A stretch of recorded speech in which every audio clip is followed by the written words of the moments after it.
summer. And she is exempt from those tryouts that are to be held in January, so she'll be competing for one of those 12 slots on the U.S. Olympic team. And what's the prognosis for Team USA? They got a shot at a medal in Beijing? I think they're pretty excited about it. They recently won their berth by getting 3rd at the World Cup in Japan. A couple of good teams missing, though, so I'd probably rate them about 5th in the world. Definitely a shot for at least a bronze medal. We might see not only Feluca, but some terrific young talent. We might see some other players here at the semifinals in games 1 and 2 that have a shot, including Barbosa. Exactly. Barbosa is the other one who's exempt from those tryouts. Both she and Akinraduo played in the Pan Ams, helped the U.S. win the bronze medal last summer. Meanwhile, Southern California's on a 5-0 run right now. Kocher with 6 kills, and they have held Feluca to under 200 hitting. Remember, she's hitting 500 on the season. Terrific defensive play by Hilgren to pop it up. And then the miscue by Garrett gives Stanford the point. And Garrett has had such a wonderful freshman season, but you saw her there, a little indecision. She reached high, then she reached low. Whenever you play the ball lower, you can have more time to play, but she made the mistake of sticking her arms out too high to start with. Kehoe serving, the senior from the Cincinnati area. And Garrett makes up for that miscue with a kill there off the Barbosa block. And you're hitting 2 for 2, protecting us from the ball here. Garrett with a nice start, except for that one error. I'm impressed with how she's doing, considering she seems to be so ill. Zoe from Laguna Beach, a member of the all-Pac-10 freshman team. Mick Haley said she's done a terrific job of not making anything too important. You got to stay composed, especially at this tournament. And the kill for Waller. And that time Stanford leaves the line, but Ailes does a great job. Watch down the line here. Great job by Ailes to control that. What you want to do is sometimes leave line for that big Kocher hitter, sometimes take angle, but have a digger in the open spot.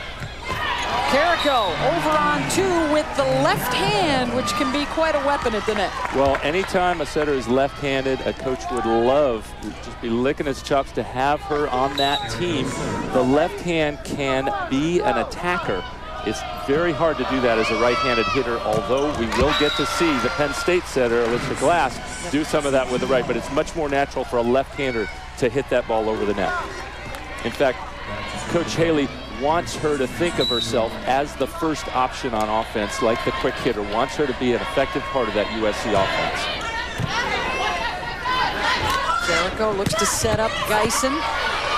Overpass, Garrett pounces on it. There's a player that's really come along nicely, Jessica Geisen, finally healthy this year after battling injuries in her first 2 seasons. And a timeout here in Sacramento. Southern California with the early lead on the top seed.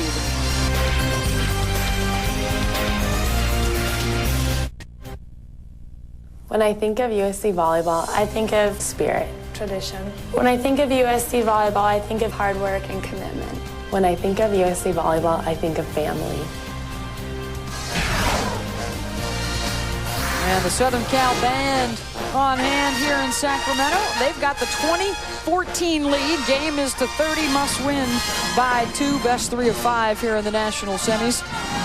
And USC had quite a remarkable run a few years back. The back-to-back championships in 02 and 03, and the 03 champs undefeated at 35-0 for Mick Haley. Only the 3rd team ever to be able to accomplish that, and as the volleyball world gets more and more competitive, that's a more and more impressive feat. How about the job so far for Taylor Carrico, really setting up USC very nicely. They're hitting .357 so far in the match. Out hitting Stanford by over 120 points. Stanford on the season is hitting .319. That's 4th best in the country. In the playoffs, in the tournament, they're hitting .375. So USC doing a great job in controlling that potent Stanford offense.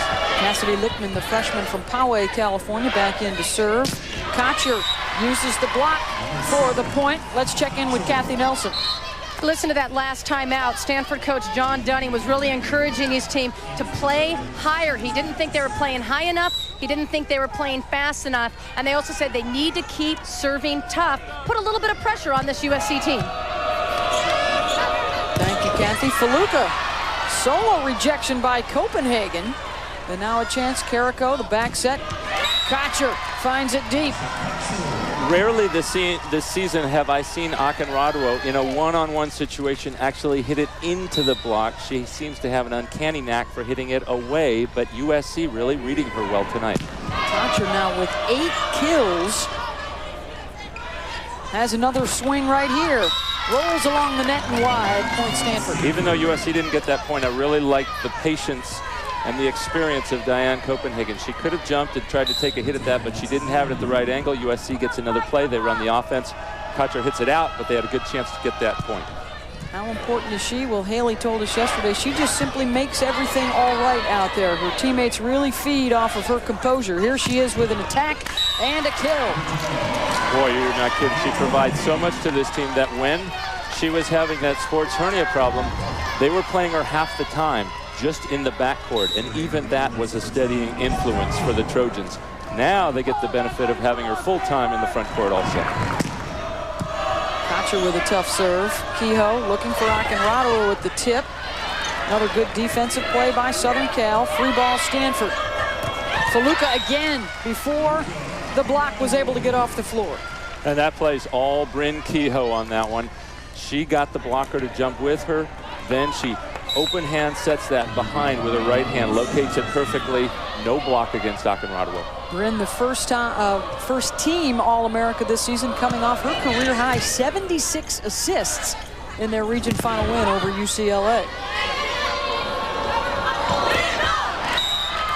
Little miscue there with Gerard. And that's not a good sign for Stanford. This is an experienced offense. Gerard and Kehoe were there all 4 years, 4-year starters, including 3 years ago when they won. For them to have miscues like that is not a good sign for Stanford at this point. One of the reasons they're down by 7. Looking a little flustered right now. They'll try again, and Gerard gets the combo right this time. And that's a smart play by Kehoe. Get that back. She's got to get all 5 of those hitters going. And watch, she goes right back to Gerard. She's talked about it. Hey, look, I love my middle hitters. I might even set them too often, but they are so effective. I've got to give them their opportunities. Carrico to Garrett sliding behind for the USC kill.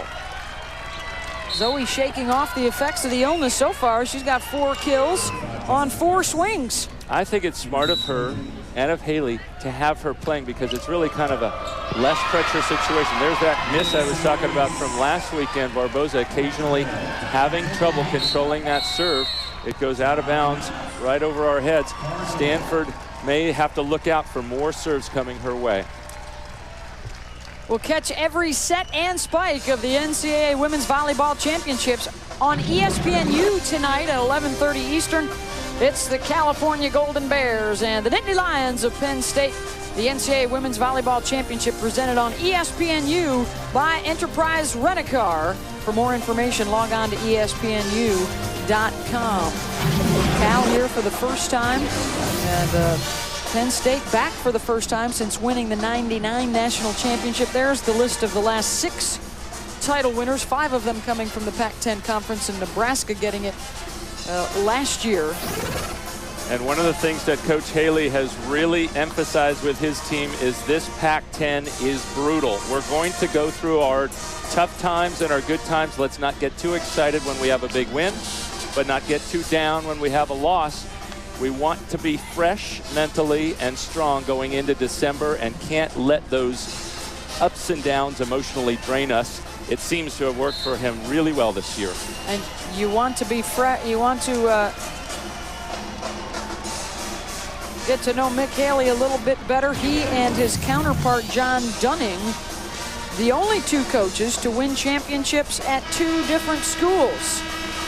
Dunning with a couple at UOP, then a couple at Stanford. Haley won 1 in Texas back in '88, and now 2 with Southern Cal. And Dunning, impressive. First year at UOP and second year he wins. First year at Stanford, he wins again. It's like he's winning every 3 years. So he's on the clock here to get 07. On pace for another. Garrett this time will set Geisen. Kehoe. Barbosa. Set that one a little behind her. And now an opportunity for Stanford. Gerard in the middle with the kill. Well, it was about 2 or 3 weeks ago, the last regular season match in the Pac-10. Stanford played Cal, and there were a number of these miscues. We saw another one between Kehoe and Barbosa that time. Barbosa was coming in. The set went outside. They're going to have to clean that up to take down this Trojan team. Service error by Barbosa, and USC within 3 points of game 1. Arco Arena in Sacramento, California, the NCAA Women's Volleyball Semifinals presented on ESPN by Enterprise Rent-A-Car. Beth Mullins, Karch Garai, and Kathy Nelson with you. The first of our 2 semis coming up later on ESPNU will be Penn State and California.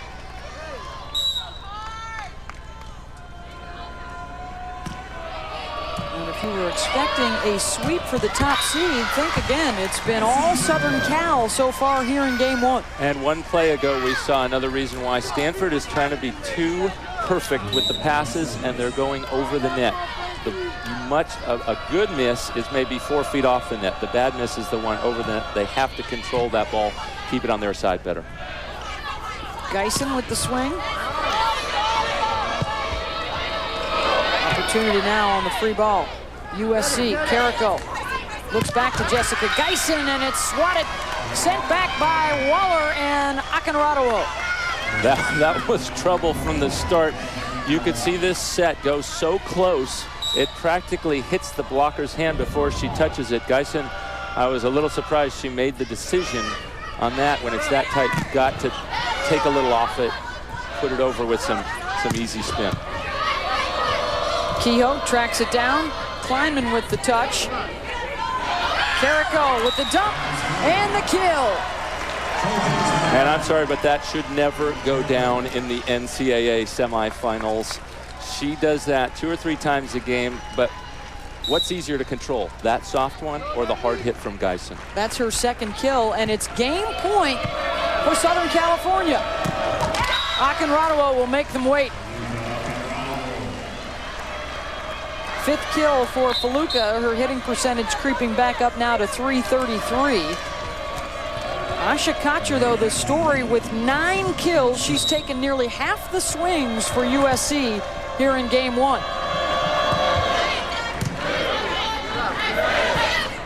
Geisen trying to end it. And it lands in as Kotcher let it fall. Kotcher making the bad choice there. If you don't know whether it's in or out, you have to play the ball. She seems convinced, but there was a little spin on it, spun right back into the court. Carrico to Geisen. And there's your game. The opener goes to Southern California, looking for the upset of top-seeded Stanford.